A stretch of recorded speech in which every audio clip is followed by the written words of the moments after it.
স্বাধীনতার ৭৭ বছর পার করেও মেলেনি পরিশ্রুত পানীয় জল। ফলে বংশ পরম্পরায় খালের জল পান করতে বাধ্য হচ্ছেন গ্রামবাসীরা। ছবিটা ঝাড়গ্রাম জেলার নয়াগ্রাম ব্লকের কপ্তিভোল গ্রামে। আদিবাসী অধ্যুষিত এই গ্রামটি মলয় গ্রাম পঞ্চায়েতের অধীনে। এবার মাঘ চৈত্রের আগে কুয়োর জল স্তর তলানিতে, তাই গ্রামের পাশে থাকা রাঙ্গিয়াম খালের জলে ঘর গৃহস্থলীর যাবতীয় কাজ সারতে হচ্ছে ভুক্তভোগী গ্রামবাসীদের। এখানে জলের সমস্যা আর রাস্তাঘাটের সমস্যা আছে। কিভাবে সমস্যাটা জলের সমস্যা বলতে বামফ্রন্ট সরকার ছিল ৩৬ বছর, সেও কিছু করে দিয়ে যায়নি। আর টিএমসি সরকার তো সে তো করে দিয়ে যাচ্ছে, এই তো আজও যাচ্ছে কালও যাচ্ছে আর কি, এরকম হচ্ছে। এখন জল কোথা থেকে আনছেন? খাল থেকে। সেই জল কি করছেন? খাচ্ছি। রান্না বান্না তো হ্যাঁ। আর কি করছেন? ওইটাই সব কিছু করছি, তাহলে- খালের জলে চাষবাস হচ্ছে সব। তাহলে গ্রামে কি রয়েছে? তাহলে জলের ব্যবস্থা বলতে কি রয়েছে? যেটা রয়েছে সেটাই, কিন্তু কোনো জল বেরোয়নি। আদিবাসী গ্রামটিতে জলের সমস্যা তো আছেই, এর উপর রাস্তাঘাটও বেহাল দশায়। গোটা গ্রামে পিচ বা মোরাম তো দূরস্থ, নেই কোনো কংক্রিটের ঢালাই রাস্তাও।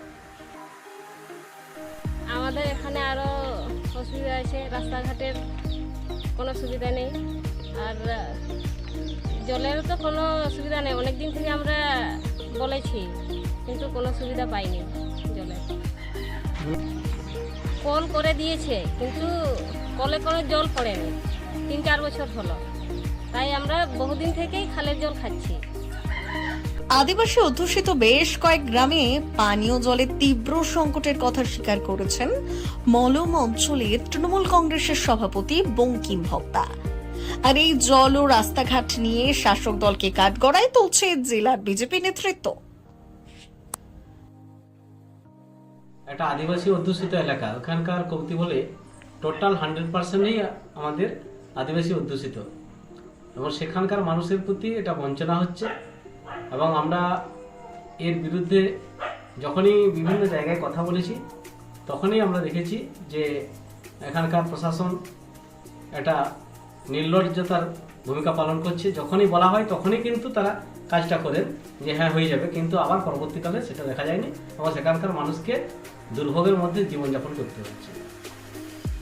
সাবমার্শাল যথেষ্ট আছে, কিন্তু জলের অভাব। কুয়া আছে অবশ্য, পাড়া গ্রামে আমাদের কুয়া আছে, না বলছি না, তো সাবমার্শাল আছে, তবে সাফিসিয়েন্ট নয়।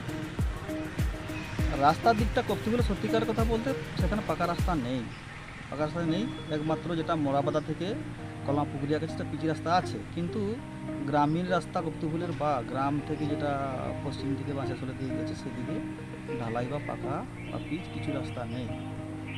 তবে দলের অঞ্চল সভাপতি গ্রামীণ রাস্তা ও পানীয় জলের সমস্যার কথা স্বীকার করলেও নয়াগ্রাম পঞ্চায়েত সমিতির সভাপতি তা মানতে চাননি। দেখুন, জলের ব্যবস্থা যেখানে নেই আমরা সেখানে অতি শীঘ্রই জলের ব্যবস্থা করার চেষ্টা করি সবসময়। তো আমরা যতদূর থেকে খবর নিয়েছি যে ওখানে জলের ব্যবস্থা আছে এবং সাবমার্সিবল করা আছে, ওই সাবমার্সিবলে ওরা জল খায়। তো কেন এটা বলেছে তা আমরা খতিয়ে দেখব, এবং দরকার পড়লে আমরা ওখানে যাব, গিয়ে ওনাদের সঙ্গে কথা বলবো। তার যদি ওদের সমস্যা থাকে তাহলে আমরা যত তাড়াতাড়ি সম্ভব আমরা এটা সমাধানের চেষ্টাও করব। ঝাড়গ্রাম জেলায় চৈত্রেই চাঁদি ফাটা করো, এর সঙ্গে যোগ হয়েছে পানীয় জলের তীব্র জল সংকট। বৈশাখ জ্যৈষ্ঠে কি হবে ভেবেই দুশ্চিন্তা বাড়ছে আদিবাসী অধ্যুষিত গ্রামের বাসিন্দাদের।